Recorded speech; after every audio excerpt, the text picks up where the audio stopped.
Capítulo 539. Juan de Zebedeo se acusa de culpas inexistentes. Es una serena pero cruda mañana de invierno.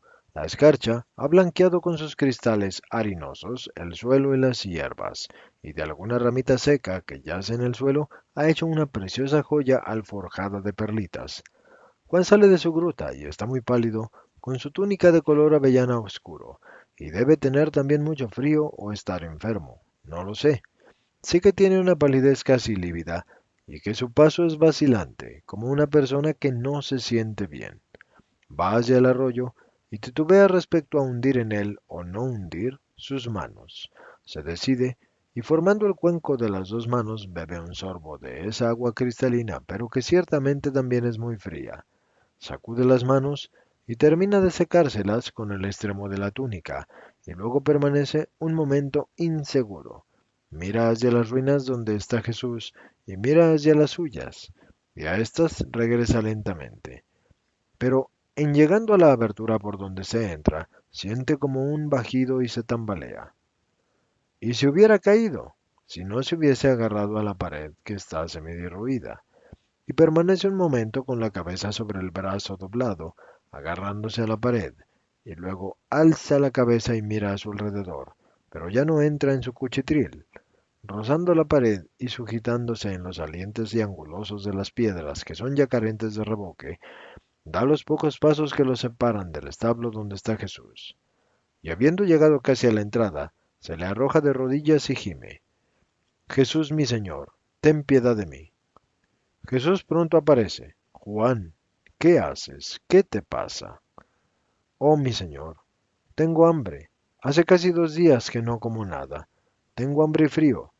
Está palidísimo y le castañean los dientes. Ven, pasa adentro, dice Jesús, ayudándolo a ponerse en pie. Juan, sujetado por el brazo de Jesús, llora con la cabeza reclinada en el hombro de él y suspira. No me castigues, Señor, si yo te he desobedecido. Pero Jesús le responde sonriendo, ya has recibido el castigo, pareces un moribundo. Siéntate aquí, en esta piedra, hago fuego y te doy comida.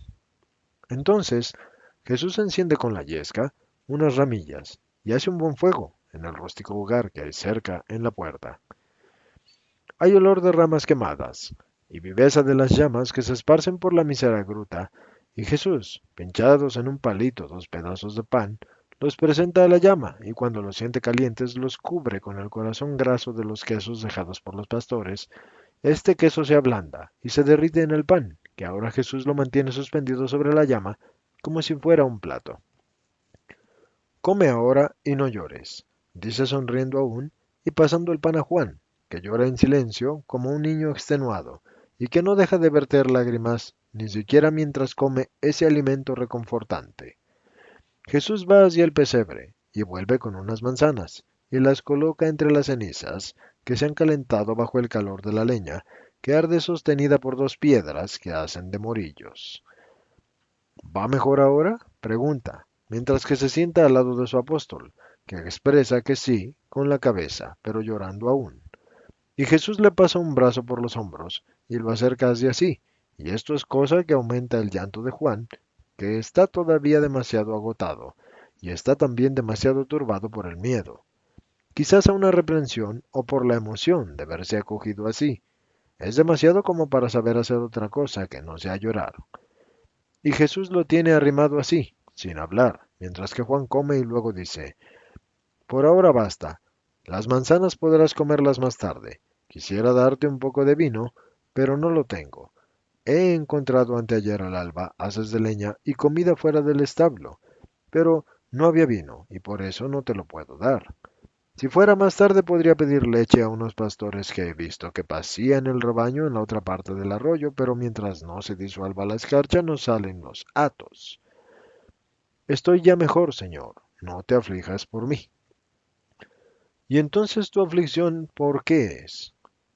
Porque pareces eso, un árbol cuya escarcha bajo el sol se estuviera derritiendo, dice Jesús, sonriendo aún más vivamente, y besa a Juan en lo alto de la frente.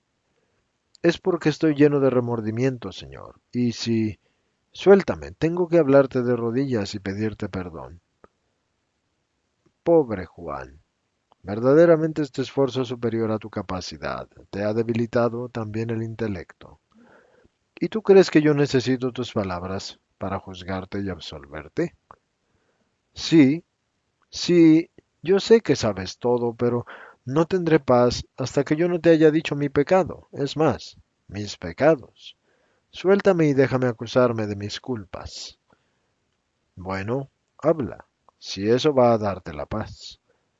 Y entonces Juan cae de rodillas, y alzando la cara llorosa dice, he pecado por desobediencia de presunción y de, no sé si es correcto llamarla humanidad, pero la verdad es que esta es mi culpa más reciente y más grave, y es la que me produce el mayor dolor, y la que me dice, qué siervo inútil soy, más aún que egoísta y bajo. Y las lágrimas verdaderamente le lavan el rostro, mientras a Jesús la sonrisa le pone la cara cada vez más luminosa. Jesús está un poco inclinado hacia este apóstol suyo que llora, y la divina sonrisa es una profunda caricia para el dolor de Juan. Pero Juan está tan afligido que ni siquiera lo consuela esa sonrisa y continúa. Yo te he desobedecido porque habías dicho que no debíamos separarnos, pero yo me separé inmediatamente de los compañeros y los he escandalizado. Yo respondí mal a Judas de Keriot, que me observaba y que estaba pecando, y dije, tú lo hiciste ayer y yo lo hago hoy, y tú lo hiciste para tener noticias de tu madre, y yo lo hago para estar con el maestro y velar por él y defenderlo. Este es un acto mío de presunción, el querer hacer esto. Yo, pobre inútil, defenderte a ti. Y luego otro acto de presunción, porque yo he querido emularte y he dicho, sin duda, ora y ayuna, y yo voy a hacer lo que él hace, y por su misma intención. Y sin embargo, y el llanto se hace sollozos, mientras que la confesión de la miseria del hombre y de la materia que lo ha sobrepujado la voluntad del Espíritu sale de los labios de Juan. Y sin embargo, Señor, me dormí, y me dormí enseguida, y no me desperté, sino ya después de todo el día. Entonces te vi ir al río, y lavarte y volver aquí, y comprendí que habrían podido incluso capturarte sin estar yo preparado para defenderte. Y luego quería hacer penitencia y ayuno, pero no he sido capaz de hacerlo. Con pequeños bocados, casi para no comer. El primer día terminé de comer mi poco pan, y tú sabes que no tenía más.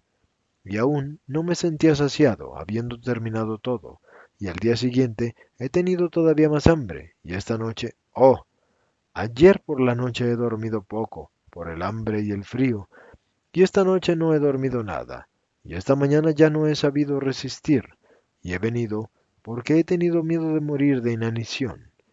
Y es esto lo que más me punza, el no haber sabido estar despierto para orar y velar por ti, y haberlo sabido hacer por las dentelladas del hambre. Y soy un siervo estúpido y vil. Entonces castígame, Jesús. Pobre niño, ya quisiera yo que todo el mundo hubiera de gritar estas culpas tuyas. Pero, escucha, levántate y escúchame, y tu corazón volverá a estar en paz. ¿Has desobedecido también a Simón de Jonás? No, maestro, nunca lo habría hecho porque has dicho que debíamos estar sujetos a él como a un hermano mayor.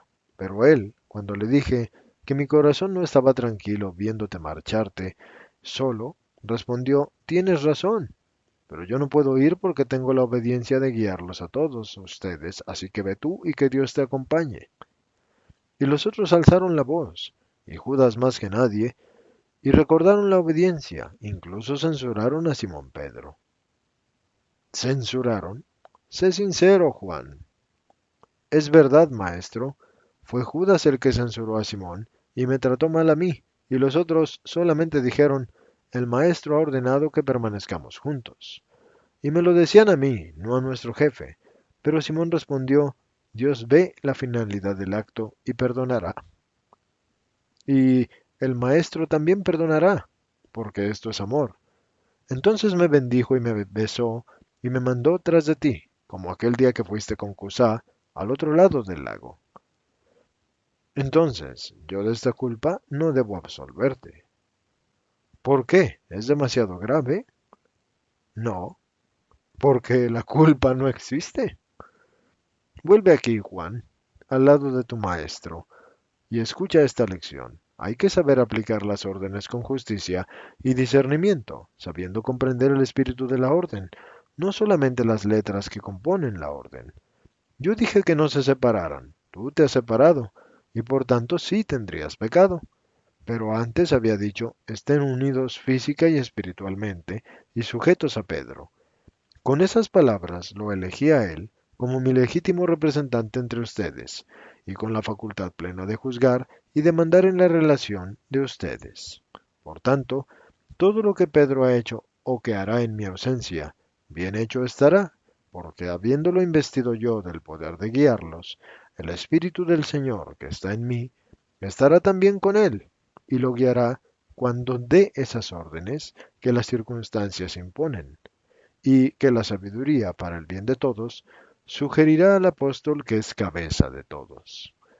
Si Pedro te hubiese dicho que no fueras, y hubieras tú venido igualmente, entonces ni siquiera el móvil bueno de tu acto de querer seguirme por un amor que quiere defenderme y estar conmigo en los peligros, hubiese sido suficiente para anular tu culpa, porque habría sido necesario realmente mi perdón.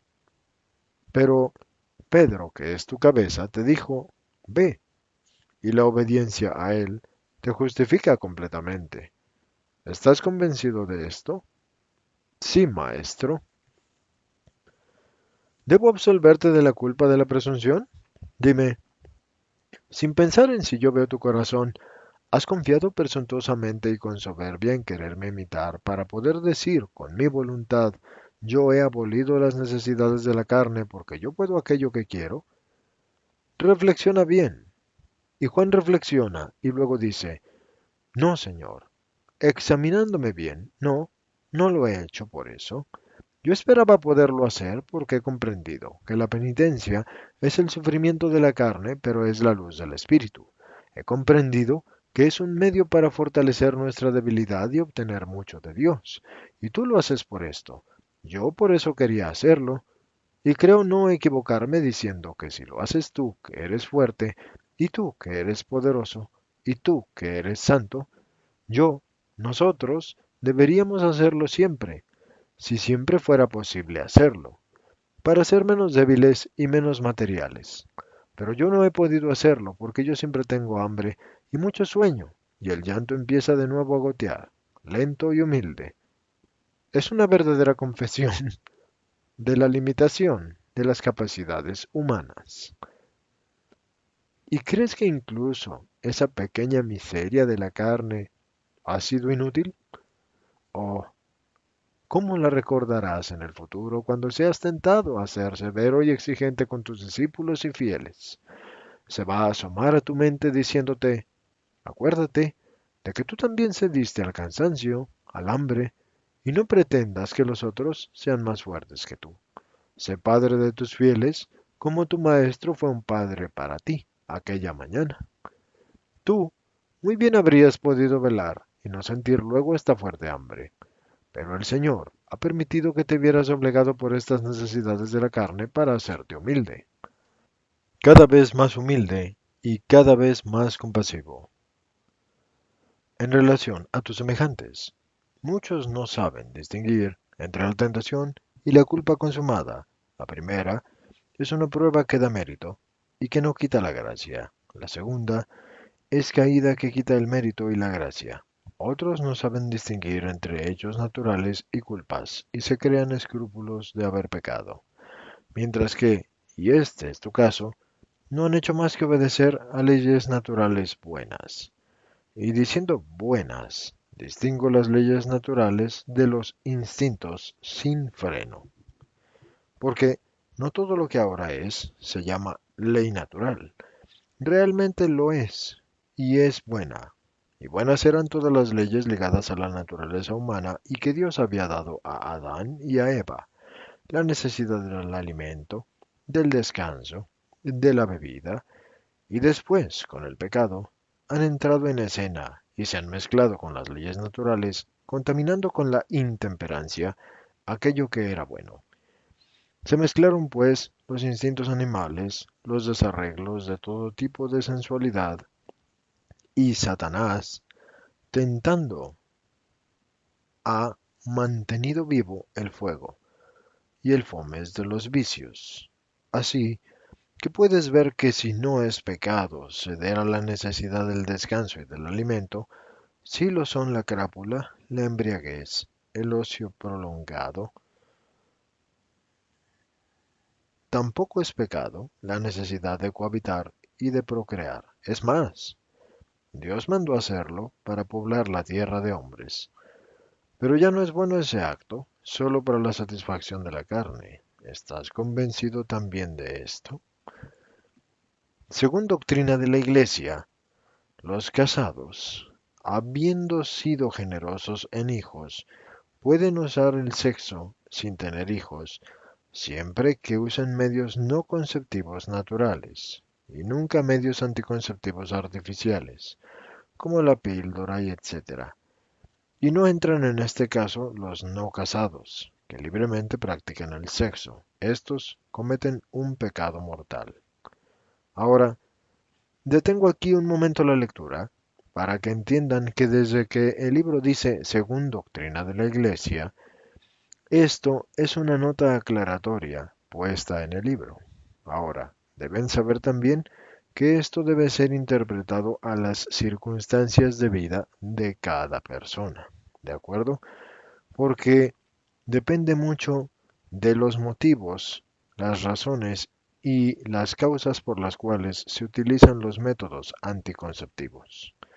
Y en cuanto a lo que toca de hacer el sexo libremente para personas no casadas, eso es fornicar, realmente es fornicar, pero también lo hacen las personas casadas, cuando lo hacen con personas que no son sus cónyuges. Entonces creo que los que escuchan este libro tienen la percepción moral y ética de saber distinguir realmente entre lo que es permisible y no permisible y lo que está bien y no está bien, ya que todos tenemos libre arbitrio. Y en cuanto al uso de anticonceptivos, depende la razón por la cual se usa, si médicamente debe ser usado por la cuestión de salud o si es usado con el libre arbitrio de la persona solamente por la cuestión del placer. Cada uno tiene libre albedrío y conoce y distingue entre el bien y el mal. Por eso esta nota aclaratoria en este libro debe aplicarse a las condiciones naturales, generales, morales, éticas, sociales y presentes y presenciales de cada persona y de cada individuo, según su conciencia, la ley de Dios y la ley moral de la sociedad y las personas lo dicte. Así pues, habiendo hecho esta aclaración, se continúa con la lectura. Y deben recordar que este libro fue escrito por María Valtorta y ella murió en 1961 y nació en 1897. Entonces, deben recordar también el tipo de familia que tuvo, el tipo de educación que tuvo, las restricciones que tuvo y las cosas y las maneras con las cuales fue educada, así como la percepción que tenía de la sociedad y de su vida, y el impedimento total que tuvo durante 25 años para moverse y poder desempeñarse de manera normal debido a lo que le pasó en sus riñones. Así pues, continuando con la lectura. Sí, maestro, pero entonces dime una cosa. ¿Los que no quieren procrear pecan contra un mandato de Dios? Tú dijiste una vez que el estado de virgen era bueno.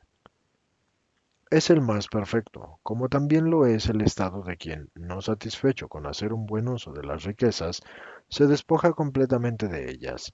Esas son las perfecciones a que puede llegar una criatura, y tendrán un gran premio. Tres son las cosas más perfectas: la pobreza voluntaria, la castidad perpetua y la obediencia absoluta en todo aquello que no es pecado.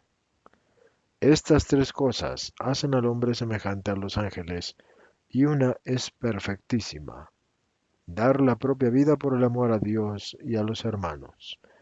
Esta cosa hace a la criatura semejante a mí. porque la lleva al absoluto amor, y el que ama perfectamente es semejante a Dios y está absorbido en Dios y fundido con Dios. Esta, pues, representa la paz, y esta criatura estaría y está en paz. Querido mío, no hay culpa en ti, eso yo te lo digo. ¿Y por qué entonces aumentas tu llanto? Porque en todo caso una culpa sí que hay, la de haber sabido venir a ti por necesidad y haber sabido velar por hambre, pero no por amor. Y nunca me lo perdonaré y no me volverá a suceder. No me volveré a dormir mientras tú sufres, y no te olvidaré durmiendo mientras tú lloras. No vincules el futuro, Juan. Tu voluntad está dispuesta, pero todavía se podría ver sobrepujada por la carne.